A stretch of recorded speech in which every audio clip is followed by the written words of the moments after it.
Hello everyone, welcome to Okul India के सबसे affordable learning platform में आप सभी लोगों का एक बार फिर से बहुत बहुत स्वागत है। 19 अगस्त 2026 वेडनेसडे यानी बुधवार का दिन और इंडियन एक्सप्रेस की डेली न्यूज़ एनालिसिस के साथ मैं शांतनु सनवाल एक बार फिर से आपके सामने हाजिर हूँ। तो चलिए शुरू करते हैं। और आज बेसिकली ये 3 आर्टिकल जो है वो हम लोग देखेंगे, लेकिन पहले न्यूज़पेपर का फ्रंट पेज देखते हैं, फिर इन आर्टिकल्स पर आएंगे। तो यहाँ पर देखिए, दो मेन न्यूज़ है जो यहाँ पर दी गई हैं। पहली बेसिकली बात कर रहे हैं कि जो बफेलो मीट का एक्सपोर्ट है, ठीक है, इंडिया का जो बफेलो मीट का एक्सपोर्ट है वो यहाँ पर बढ़ रहा है। ठीक है, एयर वाइज एक्सपोर्ट अगर हम बात करते हैं इन टर्म्स ऑफ जो उसकी वैल्यू है उसके हिसाब से भी बढ़ रहा है ना। और बेसिकली जो वैल्यू पर टन है इंडिया के बफेलो मीट की वो भी बढ़ रही है। और India is the third largest, you can say, the buffalo meet exporter in the world. ठीक है, जिसमें से पहली कंट्री जो है दैट इज़ ब्राज़ील, और सेकंड नंबर पर है ऑस्ट्रेलिया, तीसरे नंबर पर इंडिया आता है। और इंडिया ने जो FY26 यानी कि 2025-26 में $5.1 बिलियन का जो बफेलो मीट एक्सपोर्ट किया है, वो कौन सा किस देश में कितना गया है वो यहाँ पर दिया गया। ठीक है, that is not very important to know, बस ये जानिएगा कि थोड़ा सा जो ये बफेलो मीट का हमारा एक्सपोर्ट है ये बढ़ रहा है। ठीक है, 5 बिलियन टन जो है वो लास्ट ईयर है, और इस साल एक्सपेक्ट किया जा रहा है कि ये 6 बिलियन टन को क्रॉस कर लेगा। इसके बाद यहाँ पर अगर हम बात करें तो सुप्रीम कोर्ट ने जो जंतर मंतर पर अभी पूरा का पूरा जो इशू चला था उसको लेकर यहाँ पर सुप्रीम कोर्ट ने एक 3 मेंबर्स की कमेटी बनाने की बात की है। ठीक है, इन 3 मेंबर्स की जो कमेटी है उसमें कौन कौन होगा? एक फॉर्मर सुप्रीम कोर्ट के जज होंगे, फॉर्मर हाई कोर्ट के चीफ जस्टिस होंगे, और एक डीजीपी रैंक के, that is director general of police rank के एक पुलिस ऑफिसर होंगे, रिटायर्ड पुलिस ऑफिसर। ठीक है, तो इनका बेसिकली एक यहाँ पर सुप्रीम कोर्ट का कहना है कि इस तरीके का एक हाई पावर्ड कमेटी जो है वो बनाई जाएगी, और जंतर मंतर पर जो भी प्रोटेस्ट के दौरान जो भी इश्यूज सामने आए थे वो उनकी इन्वेस्टिगेशन या जांच करेगी। ठीक है, चलिए बाकी यहाँ पर ऐसा कुछ नहीं है। एक्सप्लेन पेज पर चलेंगे, आज वो इससे पहले आया हुआ है। तो एक्सप्लेन पेज पर हम लोग बेसिकली ये 2-3 आर्टिकल्स जो हैं वो डिस्कस करते हैं। सबसे पहला आर्टिकल अभी कुछ दिनों पहले भी हालांकि हम लोगों ने एक रिलेटेड टॉपिक पर बात की थी। ठीक है, कि कोलेस्ट्रॉल जो लोअर है, जो आपका बैड कोलेस्ट्रॉल है जिसको एलडीएल भी कहा जाता है, लो डेंसिटी लिपोप्रोटीन, उसको कम करने के लिए यहाँ पर एक वन शॉट थेरेपी निकाली जा रही है। ठीक है, मतलब ये एक अभी एक्सपेरिमेंटल फेज पर है, इसके क्लिनिकल ट्रायल्स वगैरह चल रहे हैं, तो इसके बारे में हम लोग यहाँ पर देखेंगे। ठीक है, ये बेसिकली एक यूएस की फार्मास्यूटिकल कंपनी है जिसका नाम है इली लिली, और इसकी एक सब्सिडरी है दैट इज वर्व थेरेप्यूटिक्स। इनकी एक नई एक्सपेरिमेंटल थेरेपी यहाँ पर सामने आ रही है, और इसमें यह कहा जा रहा है कि सिंगल शॉट इन्फ्यूजन मतलब कि एक बार उसका इंजेक्शन लगाया और लाइफ टाइम, या कहिए कि बहुत लंबे समय तक ये चीज़ काम करेगी। ठीक है, और इससे होगा क्या कि जो एलडीएल होता है that is low density lipoprotein जो है ये उसको खत्म करेगा, या जिसको बैड कोलेस्ट्रॉल भी हम लोग कहते हैं। ठीक है, और इसमें खत्म करेगा का मतलब ये है कि जो ये एलडीएल है उसको लगभग ये एक ही शॉट से 62% तक कम करेगा। ठीक है, and for as long as 18 months after treatment in a trial. ठीक है, मतलब इन्होंने ये चीज़ तो ट्रायल में देखी है कि 18 महीने तक उसको कम किया जा सकता है, बट इनका जो एफर्ट है वो ये है कि इसको और ज़्यादा लंबे समय तक किया जाए और इससे कोई और हार्मफुल इफेक्ट्स जो है वो नहीं देखने को मिले। ठीक है, अब ये थेरेपी जो है ये कैसे काम करती है? That works by permanently switching of a cholesterol related gene. ठीक है, कोलेस्ट्रॉल रिलेटेड एक जीन होता है जिसका नाम है PCSK9। अभी कुछ दिनों पहले भी हम लोगों ने इसको लेकर बात की थी। ठीक है, लिवर के अंदर ये जो जीन है इसको पूरी तरीके से क्या किया जाएगा? स्विच ऑफ कर दिया जाएगा। ठीक है, मतलब एक तरीके से ये एक जीन एडिटिंग या जीन मॉडिफिकेशन की थेरेपी है ना। और उससे बेसिकली क्या होगा कि जो एलडीएल है उसको हम पूरी तरीके से हमेशा के लिए कंट्रोल कर पाएंगे। ठीक है, अब एलडीएल को हम बैड कोलेस्ट्रॉल क्यों कहते हैं ये आप सभी लोगों को पता भी होगा। ये एक जनरल अंडरस्टैंडिंग भी है आजकल इन चीज़ों को लेकर, क्योंकि हेल्थ कॉन्शियस आजकल लोग बहुत ज़्यादा है। ठीक है, तो इसमें लिखा गया है कि इसको बैड कोलेस्ट्रॉल इसलिए कहा जाता है क्योंकि ये हमारी जो आर्टरी की वॉल्स है, ठीक है, उनसे चिपक जाता है, उनसे स्टिक कर जाता है, और हार्ड फैटी डिपॉजिट जिसको हम प्लेक बोलते हैं वो बनाता है। इससे बेसिकली होता क्या है कि जो हमारी आर्टरीज हैं वो पतली हो जाती है, नैरो हो जाती हैं, और जो ब्लड फ्लो है वो कहीं ना कहीं ब्लॉक होता है, या आप कह सकते हैं कि ब्लड फ्लो में कहीं ना कहीं रेस्ट्रिक्शन आते हैं, और इससे हार्ट अटैक का और स्ट्रोक का खतरा जो है वो बढ़ता है। ठीक है, अब यहाँ पर ये जो नई ड्रग है इसका नाम है वर्व 102। ठीक है, ये एक ट्रेडिशनल ड्रग नहीं है, ये एक इन वीवो जीन एडिटिंग है। ठीक है, इन वीवो का मतलब है कि जिसको डायरेक्टली पेशेंट के बॉडी में इंजेक्ट किया जाएगा, है ना, और ये जीन एडिटिंग है। ठीक है, जिससे बेसिकली होगा क्या कि ये इसके थ्रू आपका जीन जो है वो एडिट हो जाएगा, है ना, और जीन का जो फंक्शन है वो भी मॉडिफाई हो जाएगा। तो अभी तक बेसिकली होता क्या था कि जो मेडिसिन हम लोग लेते थे, है ना, कोलेस्ट्रॉल वगैरह को कम करने के लिए जैसे स्टेटिन्स वगैरह लिए जाती थी, है ना, या फिर जो ये PCSK9 इनहिबिटर्स वगैरह भी दिए जाते थे, उनसे होता क्या था कि वो टेम्परेली ब्लॉक करते थे कोलेस्ट्रॉल के प्रोडक्शन को। लेकिन यहाँ पर रिसर्चर जो है वो जेनेटिक इंस्ट्रक्शंस जो है उसको डिलीवर कर रहे हैं थ्रू इंट्रावीनस इन्फ्यूजन। इंट्रावीनस मतलब डायरेक्टली टू योर वेन्स इसको डिलीवर किया जाएगा। और इससे बेसिकली क्या होगा कि लिवर सेल जो है वो परमानेंटली ऑल्टर हो जाएंगे कि वो फिर ये कोलेस्ट्रॉल को प्रोड्यूस ही नहीं करेंगे। ठीक है ना, मतलब सुनने में काफ़ी अच्छा लग रहा है। बट अब लेट्स सी कि ये इसके क्लिनिकल ट्रायल्स और कितनी ज़्यादा सक्सेस जो है वो दिखाते हैं, तो देन ये चीज़ काफ़ी ज़्यादा मतलब हेल्पफुल हो सकती है। ठीक है, अब ये जो वर्ब 102 के जो फेज़ 1 ट्रायल चल रहे हैं, उसके जो को ऑथर हैं डेविड ई न्यूबी, उनका ये कहना है कि इन ट्रेडिशनल ट्रीटमेंट में क्या होता है कि आप जो है वो दवाइयाँ लेते हैं। ठीक है, और दवाइयाँ लेने का जो मतलब असर है वो क्या है कि आपको जो लोअर ये एलडीएल है उसको कम करना है। ठीक है, दवाइयाँ लेके यही किया जाता है। लेकिन वर्ब 102 में क्या होगा कि you make a one time targeted change to DNA inside liver cells to keep the effect going. लेकिन यहाँ पर क्या है, इसीलिए मैंने बताया कि ये ट्रेडिशनल ड्रग से अलग है कि इसमें बेसिकली जो है वो आपके लिवर सेल्स के अंदर जो डीएनए है उसी को चेंज कर दिया जाएगा। ठीक है ना, समझ रहे हैं बात। तो इसका जो गोल है वो यही है कि जो मतलब परमानेंटली रिड्यूस करना है लिवर की ability to produce PCSK9 after a single intravenous infusion. ठीक है, इसका जो टारगेट है, जो गोल है वो यही है कि लिवर की जो एबिलिटी है, ठीक है, कि वो PCSK9 बनाता है उसको परमानेंटली कम कर देना है। और इनका ये मानना है कि that one and done cholesterol treatment could eventually replace conventional medicine, कि मतलब ये वन एंड डन मतलब एक बार किया और काम हो गया हमेशा के लिए। तो ये जो है वो कन्वेंशनल मेडिसिन को रिप्लेस कर सकता है इवेंचुअली। मतलब अभी तो खैर इसमें बहुत ज़्यादा ट्रायल्स वगैरह होंगे तो इट विल टेक टाइम। ठीक है, अब ये स्टडी जो है वो काफ़ी ज़्यादा एक्साइटिंग है क्योंकि ये दिखाती है कि जरा कंसेप्ट वंस कंसिडर्ड फ्यूचरिस्टिक, यानी ये कंसिडर जो कंसेप्ट है, ठीक है, ये कभी फ्यूचरिस्टिक माना जाता था, है ना। मतलब जैसे मतलब कोई साइंटिफिक स्टडी वगैरह होती है तो उसमें ये माना जाता है कि ये चीज़ जो है वो इन फ्यूचर हो सकती है। ठीक है, कितनी ज़्यादा फिजिबल है नहीं है, that is a different thing. ठीक है, तो इस कंसेप्ट को कभी फ्यूचरिस्टिक माना जाता था। अब ये जो वन टाइम जेनेटिक ट्रीटमेंट है for life long cholesterol control has begin to enter human clinical testing, लेकिन अब इसकी ह्यूमंस के ऊपर क्लिनिकल टेस्टिंग जो है वो शुरू हो गई है। अब जो चैलेंज है वो क्या है, अब चैलेंज है ये प्रूव करना कि जो इसके बेनिफिट्स हैं, ठीक है, कि इस तरीके का जो चेंज किया जा रहा है जीन्स वगैरह में जो चेंज किया जा रहा है वो लाइफ टाइम तक रहेगा। ठीक है, और इससे होने वाले जो भी खतरे हैं वो कम है।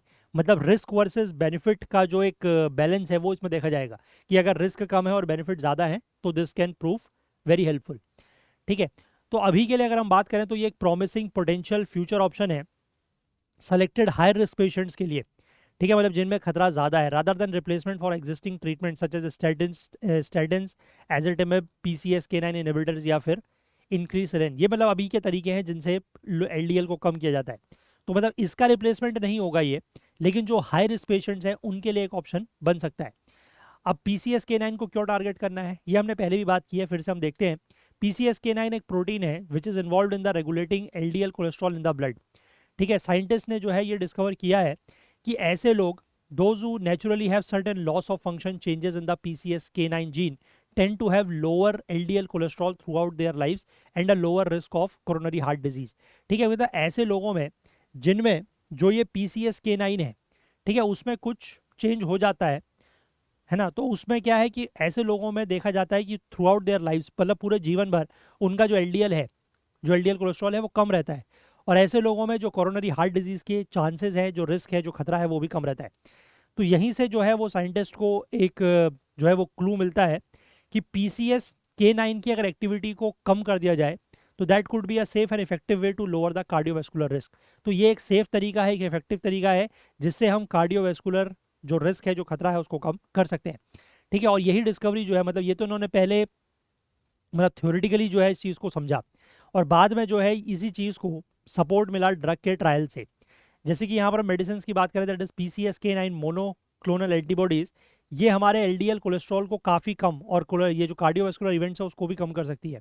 जो ट्रेडिशनल मेडिसिन है वो क्या करती हैं, वो टेम्परेली जो है वो PCSK9 को ब्लॉक करती है या फिर इसके प्रोडक्शन को रिड्यूस करती है। तो इसीलिए इनको मतलब आपको लगातार कंटिन्यूसली इनको लेना पड़ता है। लेकिन जो ये वर्ब 102 है इसमें बेसिकली क्या होगा कि ये जो मतलब ये जो डेली कंप्लायंस है कि मतलब आपको रोज़ दवाई खानी है, ये उसी समस्या को दूर कर देगी क्योंकि ये बेसिकली जीन को इस तरीके से एडिट करेगी कि जो PCSK9 है वो परमानेंटली एक तरीके से ब्लॉक हो जाएगा। ठीक है ना, समझ रहे हैं बात।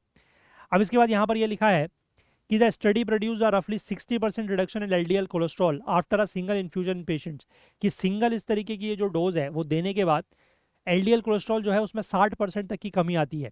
तो how would that reduce their actual risk of heart attack और स्ट्रोक, तो इससे कैसे उनके हार्ट अटैक या स्ट्रोक के जो रिस्क है, जो खतरा है, वो कम होता है।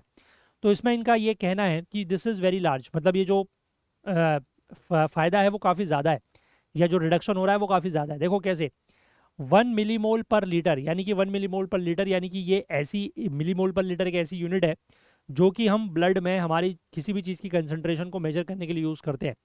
ठीक है, तो एलडीएल कोलेस्ट्रॉल में जो रिडक्शन है, अगर 1 मिलीमोल पर लीटर का होता है तो जो चांसेस हैं हार्ट अटैक के या स्ट्रोक के, वो 20 से 22% कम हो जाते हैं।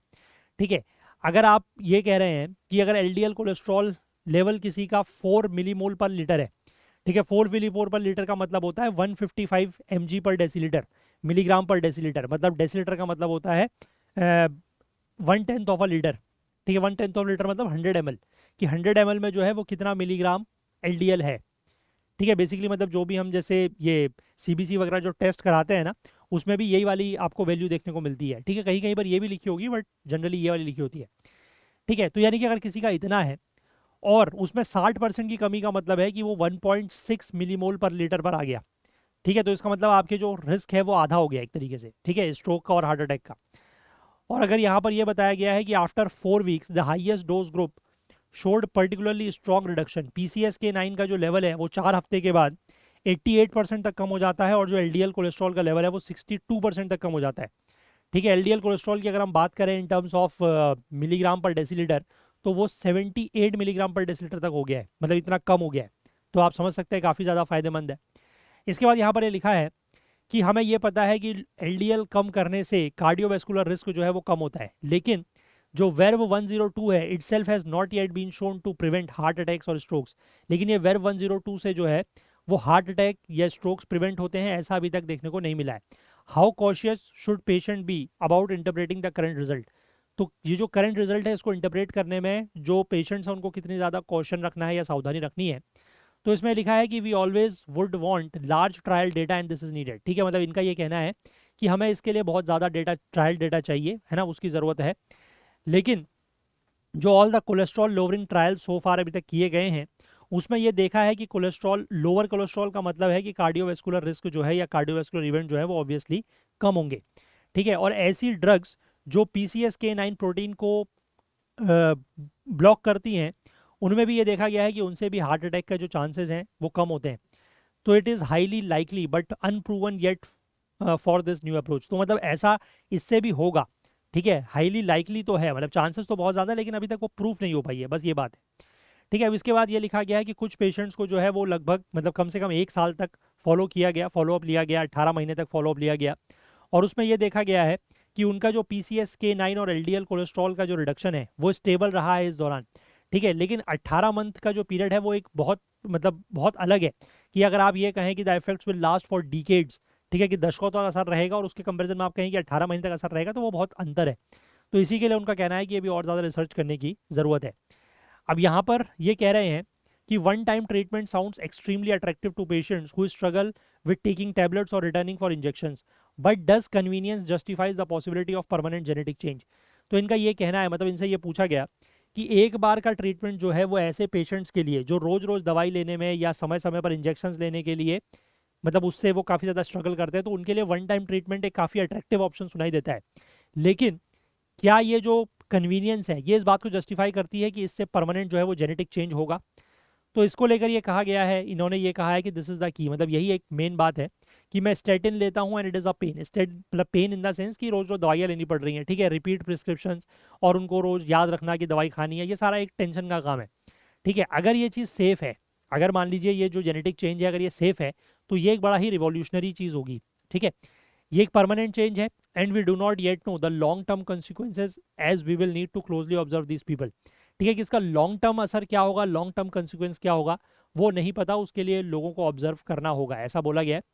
However there are naturally occurring mutations of this gene, ठीक है, अब इस जीन के मतलब जिसको आप एडिट कर रहे हैं उसके नेचुरली अकरिंग म्यूटेशंस भी होंगे। ठीक है, and people who have them have less heart disease and live longer. ठीक है, तो अब ये मतलब कुछ लोगों में ऐसा भी होता है कि ये जो जीन है वो अपने आप म्यूटेट हो जाता है, तो ऐसे लोगों में हार्ट डिजीज़ के चांसेस जो हैं वो कम हो जाते हैं। ठीक है, तो इसलिए ट्रायल करने की ज़रूरत है।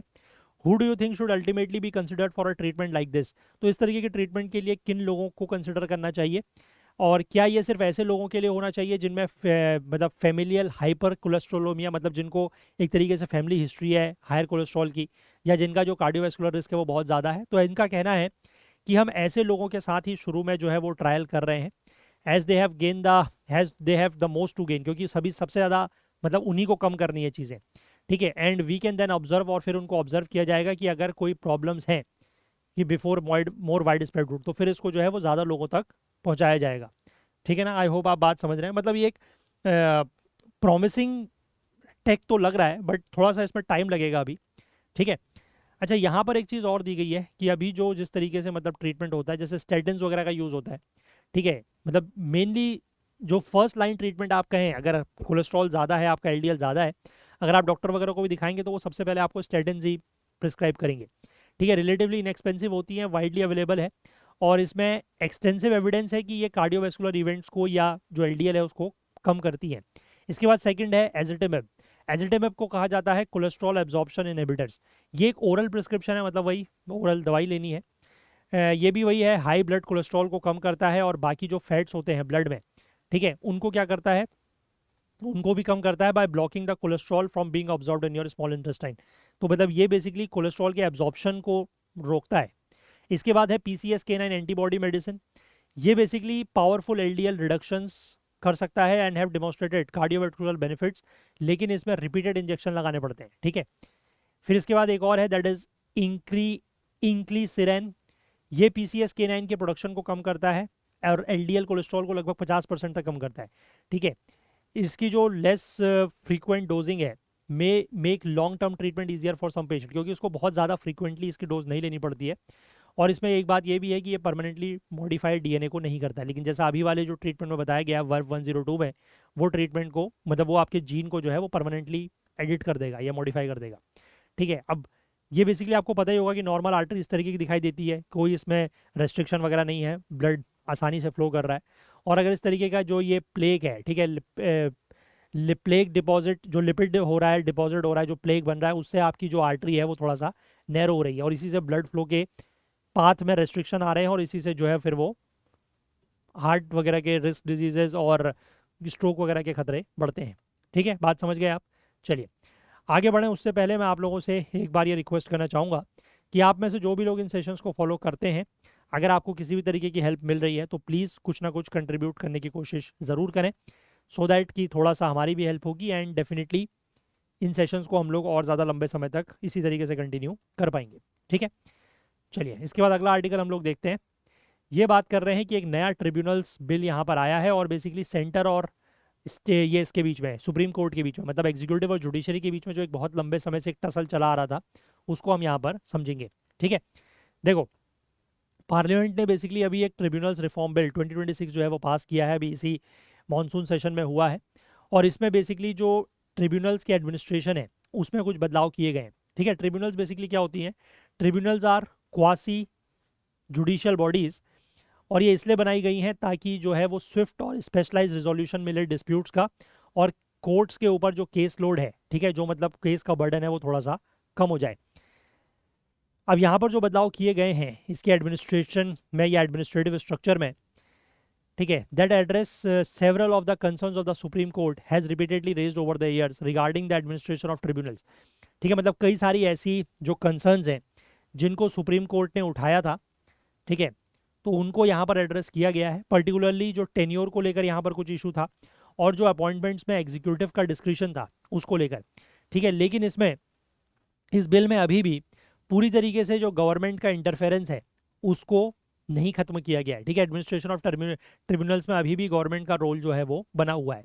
अब पहले ये पूरा का पूरा जो कन्फ्रंट्रेशन रहा है लंबे समय तक, उसको हम समझें तो देखिए, तो कई लंबे समय तक सुप्रीम कोर्ट और सेंटर यानी कि जुडिशरी एंड एग्जीक्यूटिव जो है, इनके बीच में लेजिस्लेटिव और जुडिशियल बैक एंड फोर्थ जो है वो चलता रहा है। मतलब कोई लॉ जो है वो सेंटर या आप कह सकते हैं कि एग्जीक्यूटिव या लेजिस्लेचर के थ्रू जो है वो पास किया गया, because executive is also a part of legislature.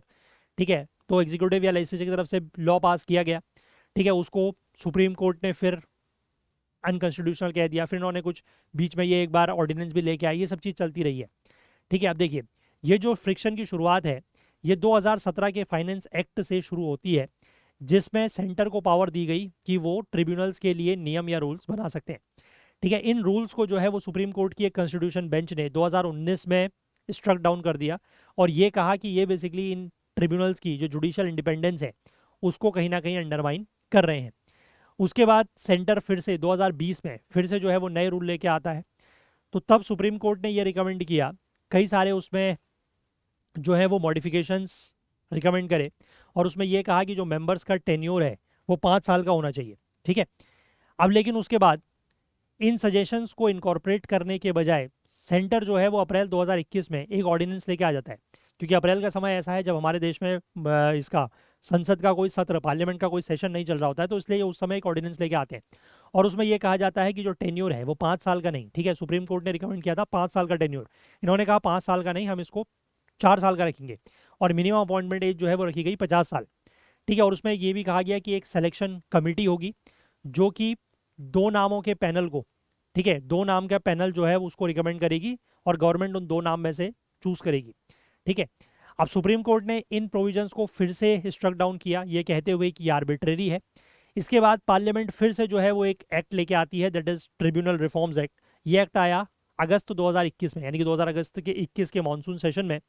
ठीक है, उसमें उन्होंने फिर से वही जो प्रोविजन सुप्रीम कोर्ट ने अनकॉन्स्टिट्यूशनल बोलते थे, उन्होंने वही एग्जैक्ट वही प्रोविजन लेके आए। ये चीज़ मतलब लेजिस्लेचर ने बहुत बार की है। जैसे आपको याद होगा कि जो एक वो था, वो जो दिल्ली का एक एक्ट बना था 2022 में या 23 में, आई थिंक 23 में, है ना, जिसमें वो दिल्ली के एडमिनिस्ट्रेशन को लेकर इशू था, उसमें भी वही किया गया था कि ऑर्डिनेंस लाए, सुप्रीम कोर्ट ने कहा कि ये चीज़ ठीक नहीं है, बाद में उसी चीज़ को उन्होंने वापस से बिल लॉ बना दिया।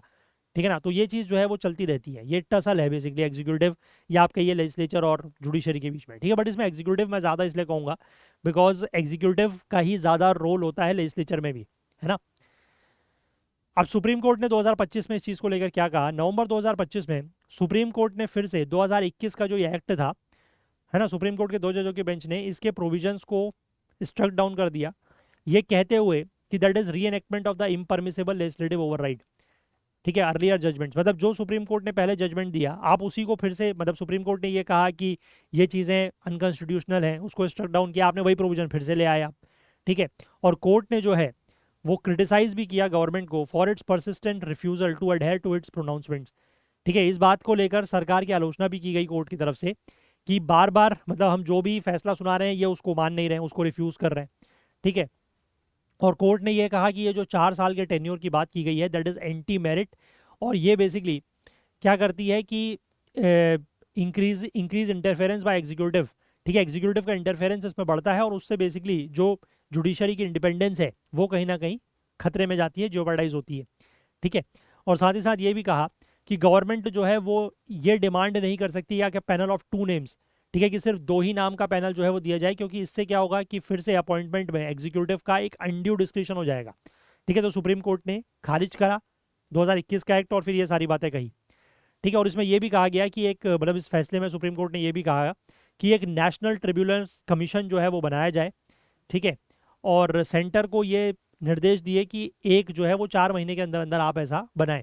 It protected certain existing appointments and selections while the new framework was being put in place, और उसमें यह भी कहा गया कि जितने भी अपॉइंटमेंट या सिलेक्शंस अभी तक किए गए हैं, ठीक है, उनको उन्होंने प्रोटेक्ट किया कि जब तक नया फ्रेमवर्क नहीं बन जाता है आप उनको हटा नहीं सकते। अब यहाँ पर इसी को लेकर सरकार जो है वो नया बिल लेके आई है 2026 का।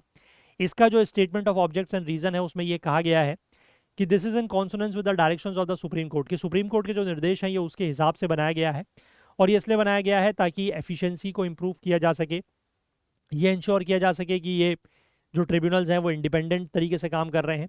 ठीक है, ट्रांसपेरेंसी इंश्योर हो सके और ट्रिब्यूनल्स की फंक्शनिंग में यूनिफॉर्मिटी रहे। ठीक है, और यहाँ पर जो मोस्ट सिग्निफिकेंट चेंज किया गया है इन द एस्टेब्लिशमेंट वो है नेशनल ट्रिब्यूनल्स कमीशन। ठीक है, नेशनल ट्रिब्यूनल्स कमीशन यहाँ पर बनाने की बात कही गई है।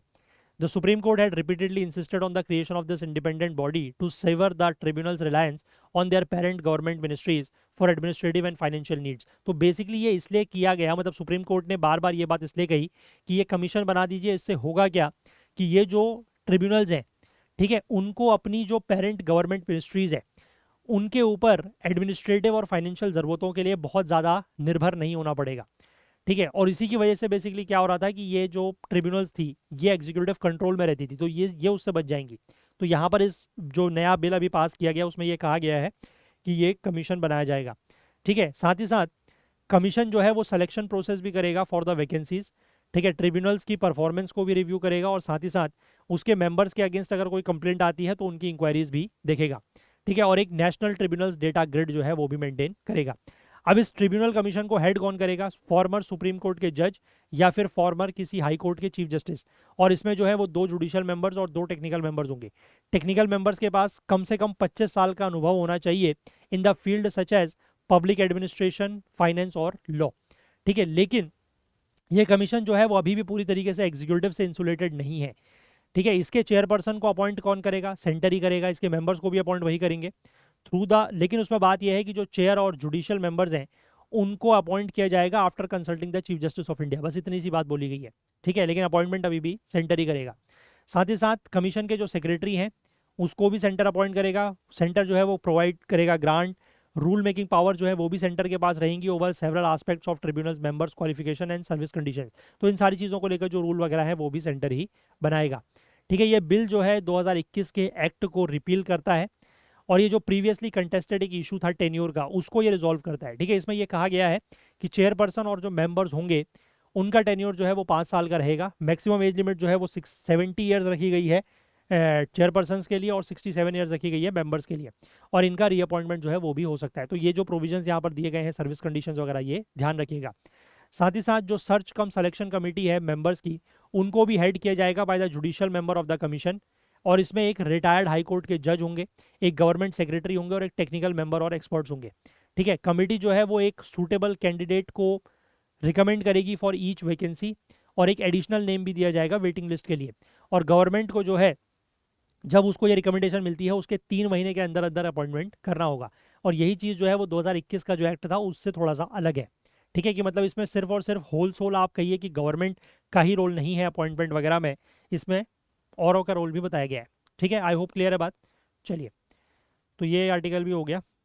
इसके बाद यहाँ पर एक और आर्टिकल दिया गया, इसको भी अगर हम थोड़ा सा देखें तो इसमें लिखा गया है कि इंडिया के जो नए न्यूक्लियर रूल्स हैं ये बेसिकली हमारा जो ओल्ड एनर्जी पार्टनर है, nuclear energy partner that is Russia, उसको फेवर कर सकता है। कैसे? देखिए क्या रूल अभी आए हैं अगर उसकी हम बात करें तो यहाँ पर रशिया का जो न्यूक्लियर सेक्टर का एडवांटेज है इन इंडिया वो और ज़्यादा प्रोनाउंस हो सकता है अगर जो ड्राफ्ट रूल्स अभी जारी किए गए हैं by the department of atomic energy, है ना। और वो एक्ट बेसिकली ये जो सस्टेनेबल ये वाला जो एक्ट आया था ना इसको लेकर हमने पहले बात भी की है, that is sustainable harnessing and advancement of nuclear energy for transforming India, that is Shanti act. ठीक है, अगर इसके जो ड्राफ्ट रूल्स लाए गए हैं अगर वो मतलब फाइनल हो जाते हैं तो रशिया का जो न्यूक्लियर सेक्टर है उसको फायदा मिल सकता है। ठीक है, कैसे? देखो, इस रूल में ये कहा गया है कि कोई भी अगर फॉरेन न्यूक्लियर टेक्नोलॉजी है, ठीक है, sourced for a nuclear power plant और रिएक्टर इन इंडिया, यानी कि उसको इंडिया के न्यूक्लियर पावर प्लांट या रिएक्टर के लिए अगर यूज़ किया जाता है उस टेक्नोलॉजी को, तो उसके पास डिज़ाइन सर्टिफाइड होना चाहिए या अप्रूव्ड होना चाहिए by the regulatory body in its country of origin. मतलब जैसे अगर रशिया की कोई टेक्नोलॉजी इंडिया में यूज़ हो रही है तो रशिया की वो टेक्नोलॉजी जो है वो वहाँ के रेगुलेटरी बॉडी के थ्रू अप्रूव्ड या डिज़ाइन उसका सर्टिफाइड होना चाहिए। ठीक है, एंड मस्ट ऑलरेडी भी ऑपरेशनल देयर और in any other foreign country. और वो टेक्नोलॉजी जो है मतलब नोवल टेक्नोलॉजी को आप इंडिया में नहीं ला सकते। ठीक है, कि वो टेक्नोलॉजी जो है वो ऑलरेडी या तो उस देश में या फिर किसी और फॉरेन कंट्री में जो है वो ऑपरेशनल होनी चाहिए। तो मेन बात ये है। ठीक है, इस पूरे के पूरे आर्टिकल में जो चीज़ समझनी है या जो चीज़ मेन ध्यान रखनी है वो ये है कि क्या कंडीशन है उसमें। ठीक है, अब ये चीज़ बेसिकली जो स्मॉल मॉड्यूलर रिएक्टर सेक्टर है उसके लिए काफ़ी ज़्यादा मैटर कर सकती है। ठीक है, ये एक ऐसा एरिया है जहाँ पर इंडिया अपनी प्रेजेंस को बढ़ाना चाहता है। एसएमआर टेक्नोलॉजी जो है इनका एम है कि ये क्लीन इलेक्ट्रिसिटी सप्लाई करें ऐसे रिमोट रीजन्स में जहाँ पर जो ग्रिड इंफ्रास्ट्रक्चर है वो काफ़ी लिमिटेड है। ठीक है, as well as individual industrial enterprises को। और इंडिया जो है वो मतलब एसएमआरस की तरफ काम कर रहा है, इसको एज अ सॉल्यूशन देख रहा है फॉर लोकलाइज्ड एप्लीकेशन। जैसे कि जो एनर्जी हंगरी आपके डेटा सेंटर्स होते हैं कि डेटा सेंटर में बहुत ज़्यादा एनर्जी लगती है, तो वहाँ पर इनके लिए इनको बनाया जाए, इनको सेटअप किया जाए स्मॉल मॉड्यूलर रिएक्टर्स को। ठीक है, और जो बेस लोड कैपेसिटी है उसको अगर क्विकली आपको स्केल अप करना है तो उसके लिए भी यूज़ किया जा सकता है। अब यहाँ पर रशिया की एक न्यूक्लियर कंपनी है जिसका नाम है रोसाटोम स्टेट कॉर्पोरेशन। ये एक स्टेट ओन्ड कंपनी है जो कि न्यूक्लियर एनर्जी और नॉन न्यूक्लियर एनर्जी प्रोडक्ट्स में जो है वो स्पेशलाइज है। और इसने जो है वो एक स्ट्रॉन्ग पिच किया है कि ये इंडिया में SMR डिप्लॉय कर सकता है टारगेटेड एप्लीकेशंस के लिए। ठीक है, साथ ही साथ इसने जो है वो ये भी पोजीशन किया है कि अपने जो उसके large new generation atomic power reactor based projects हैं, है ना, वो भी बेसिकली दोनों देशों के बीच में बायलैटरल कोऑपरेशन में एक मुख्य रोल प्ले कर सकते हैं। रशिया की जो SMR लीड की अगर हम बात करें, तो रशिया जो है वो ऑलरेडी, मतलब इंडिया में ऑलरेडी जो है वो न्यूक्लियर प्रोजेक्ट्स बिल्ड कर रहा है, कन्वेंशनल न्यूक्लियर प्रोजेक्ट्स। ठीक है, और ये जो नेसेंट टेक्नोलॉजी है, मतलब ये नई टेक्नोलॉजी है अभी, that is small modular reactors की, इसमें भी रशिया लीड कर रहा है। ठीक है, which are advanced nuclear reactors that have about a third of generating capacity of most traditional nuclear power reactors. ठीक है, मतलब जो ये स्मॉल मॉड्यूलर रिएक्टर्स हैं, इसको स्मॉल इसीलिए कहा जाता है क्योंकि जो ट्रेडिशनल न्यूक्लियर पावर रिएक्टर्स हैं उनके कंपैरिजन में इनकी जो जनरेशन कैपेसिटी है वो लगभग 1/3 होती है। ठीक है, लेकिन ये large amount of low carbon electricity produce कर सकते हैं। ठीक है, करंटली 2 SMR के प्रोजेक्ट्स जो हैं वो ऑपरेशनल स्टेज में है पूरी दुनिया में। ठीक है, एक तो है ये वाला, दैट इज एकेडमिक लोमोनोसोव। ठीक है, फ्लोटिंग पावर यूनिट है, इसकी 2 मॉड्यूल जो है ऑफ 35 मेगावाट इलेक्ट्रिक, है ना, और ये इसका कॉमर्शियल ऑपरेशन जो है वो मई 2020 से शुरू हुआ है। लोमोनोसोव जो है वो एक non self propelled power barge है that doubles up at a floating nuclear power station, और ये पेरविक हार्बर पे जो है वो डॉक किया गया है। और ये हीटिंग प्रोवाइड कर रहा है for the Arctic port town, और इलेक्ट्रिसिटी प्रोवाइड कर रहा है रीजनल पावर सिस्टम को। ठीक है, ये इस तरीके से दिख रहा है यहाँ पर, दैट इज एकेडमिक लोमोनोसोव। ठीक है, और ये अब तक का जो नॉर्दर्न मोस्ट, ठीक है, वर्ल्ड का northern most nuclear power plant है। ठीक है, आर्कटिक रीजन में ये लगा हुआ है। इसके बाद जो दूसरा ऑपरेशनल SMR है, ये माना जा रहा है कि एक डेमोस्ट्रेशन प्रोजेक्ट है जिसका नाम है HTRPM चाइना में। इसको 2021 के दिसंबर में ग्रिड से कनेक्ट किया गया और ये माना जा रहा है कि इसके कॉमर्शियल ऑपरेशन भी दिसंबर 2023 से शुरू हो चुके हैं। बाकी जो ग्लोबल कंपनीज हैं, ठीक है, जो SMR लीडरशिप के लिए ट्राई कर रही हैं, उसमें एक कंपनी का नाम है New Jersey based Holtec International, Rolls Royce SMR and GE Hitachi's BWRX 300। ठीक है, लेकिन अभी ये सारे के सारे जितने भी रिएक्टर्स हैं ये डिज़ाइन सर्टिफिकेशन फेज में हैं और इनको अभी भी वहाँ के डोमेस्टिक रेगुलेटर से क्लियरेंस नहीं मिला है। तो इसीलिए अगर ये जो शांति इफेक्ट का क्लॉज है, ये इन ज़्यादातर प्लेयर्स के लिए जो है, अगर वो इंडिया में आना चाहते हैं SMR टेक्नोलॉजी को लेकर, तो ये नहीं आ सकते क्योंकि इनको वहाँ पर अभी क्लियरेंस नहीं मिला इनके रेगुलेटर से।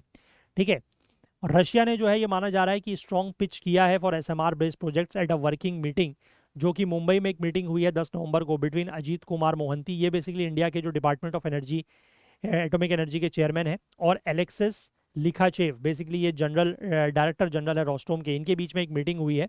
और उसमें माना जा रहा है कि रशिया की तरफ से स्ट्रॉन्ग पिच किया गया है कि वो इंडिया में इस तरीके के SMR बेस्ड प्रोजेक्ट्स लगाना चाहते हैं। ठीक है, दोनों साइड्स ने जो है वो कुडान कुलाम प्रोजेक्ट, ठीक है, कुडान कुलाम जो न्यूक्लियर पावर प्रोजेक्ट है तमिलनाडु में, उसको भी रिव्यू किया है। ये एक लार्जेस्ट न्यूक्लियर पावर स्टेशन है इंडिया में, और ये रशिया और इंडिया की जो एनर्जी कोऑपरेशन है उसका फ्लैगशिप प्रोजेक्ट है, दोनों इसको मिलकर बना रहे हैं। इसके जो यूनिट 1 और यूनिट 2 है, ठीक है, जहाँ पर रशिया के earlier VVER 1000 light water reactors या LWR यूनिट्स को डिप्लॉय किया गया था, ये अभी नेशनल पावर ग्रिड से जो है वो कनेक्ट कर दिए गए हैं और ये अभी साउथ इंडिया को जो है वो इलेक्ट्रिसिटी सप्लाई कर रहे हैं। ठीक है, one of the key negotiating points Moscow के लिए या रशिया के लिए वो ये है, that is a promise of serial construction of high capacity nuclear power units of Russia design in India based on the new gen VVER 1200 reactor models। इसके जो टेक्निकल स्पेसिफिकेशंस हैं वो रशियन साइड से प्रपोज किए जा रहे हैं। ठीक है, अब यहाँ पर जो ये नया एरिया ऑफ कोऑपरेशन है जो कि अंडर डिस्कशन है, is the construction of SMR of Russian design in India. April 2024 में रोसोटोम ने जो है वो इंडिया के पार्टनर्स को एक इन्फॉर्मेशन प्रोवाइड की थी on the corporations floating nuclear power solutions. ठीक है, और रशिया जो है वो दुनिया का एकमात्र ऐसा देश है जिसका इस फील्ड में एक्सपर्टीज है। इसकी कॉस्ट एडवांटेज की अगर हम बात करें तो प्रेशराइज्ड वाटर रिएक्टर्स होते हैं या जो लाइट वाटर रिएक्टर्स होते हैं उनके केस में भी रशिया के पास जो है वो काफ़ी एक एज है, पर्टिकुलरली कॉस्ट को लेकर। ठीक है, इंडस्ट्रियल इंसाइडर्स का ये कहना है कि जो लाइट वाटर रिएक्टर्स हैं जो फ्रेंच और US कंपनीज प्रोवाइड करती हैं वो काफ़ी महंगी है कंपेयर टू द इंडिया के जो indigenous pressurised heavy water reactors हैं उनके कंपैरिजन में। और वहीं अगर हम रशियन रिएक्टर्स की बात करें वो मार्जिनली एक्सपेंसिव है सिर्फ। ठीक है, मतलब एस्टिमेट यहाँ पर ये बताती है कि अगर हम पर मेगावाट इलेक्ट्रिक की बात करें तो जो इंडिजीनियस रिएक्टर्स हैं जहाँ उनकी कीमत 18 करोड़ के आसपास है, तो वहीं जो रशियन रिएक्टर्स हैं उनकी कीमत 34 करोड़ के आसपास है, तो बहुत ज़्यादा महंगे नहीं है मतलब। ठीक है, लेकिन यहाँ पर यह भी लिखा गया है कि जो ओवरऑल कॉस्ट है न्यूक्लियर जनरेशन की उसमें फ्यूल का शेयर बहुत कम होता है। ठीक है। मेजर कॉस्ट जो है वो अपफ्रंट कैपिटल कॉस्ट आती है, मतलब जो प्लांट वगैरह सेटअप करने में कॉस्ट आती है, ठीक है, नए पावर प्रोजेक्ट्स के लिए वो एक बहुत बड़ा चैलेंज है। Financing cost and the length of the construction period are also critical determinants in the final cost of nuclear power. ठीक है, कि कितना फाइनेंसिंग कॉस्ट है, मतलब फाइनेंस इन द सेंस कि अगर कहीं से लोन वगैरह लिया जाता है तो वो उसका कितना खर्चा है, और कंस्ट्रक्शन पीरियड जो है वो कितना लंबा चलता है, क्योंकि कंस्ट्रक्शन पीरियड अगर छोटा होगा तो आप जल्दी प्रोडक्शन कर सकते हैं, है ना। तो ये सारी चीज़ें भी जो है कि फाइनल कॉस्ट जो है वो कितनी होगी, उन सब चीज़ों में ये भी ध्यान रखा जाता है, ठीक है। तो आई होप आप बात समझ गए। यहाँ पर ये बातें मतलब मेन नहीं थी, जो मैंने आपको शुरुआत में मेन बात बताई कि क्या ये रूल्स वगैरह लेके आ रहे हैं, वो इंपॉर्टेंट है, ठीक है। चलिए, तो यही आज के आर्टिकल्स थे। जाने से पहले मैं आप लोगों से एक बार फिर से ये रिक्वेस्ट करना चाहूँगा कि अगर आपको ये सेशंस हेल्पफुल लग रहे हैं तो आप प्लीज़ कुछ ना कुछ कंट्रीब्यूट करने की कोशिश ज़रूर करें, सो दैट कि थोड़ा सा हमारी भी हेल्प होगी, and definitely we will be able to continue this sessions for a longer time. तो चलिए, अगर आपको आज का सेशन पसंद आया हो तो लाइक ज़रूर करें, ज़्यादा से ज़्यादा शेयर करें, चैनल को अभी तक आपने सब्सक्राइब नहीं किया है तो वो ज़रूर कर लें, बेल आइकन प्रेस करना ना भूलें, ताकि वीडियोस के नोटिफिकेशंस आपको ऑन टाइम मिल सकें। और हाईलाइटेड आर्टिकल्स के लिए आप हमारा current affairs Okul Telegram channel join कर लें, इसका लिंक नीचे डिस्क्रिप्शन में भी है, या आप इसको डायरेक्टली टेलीग्राम पर सर्च करके भी ज्वाइन कर सकते हैं। तो चलिए, मिलेंगे फिर से अगले सेशन में, तब तक के लिए अपना बहुत बहुत ध्यान रखें। Please do take care of yourself. Thank you, have a nice day, bye bye.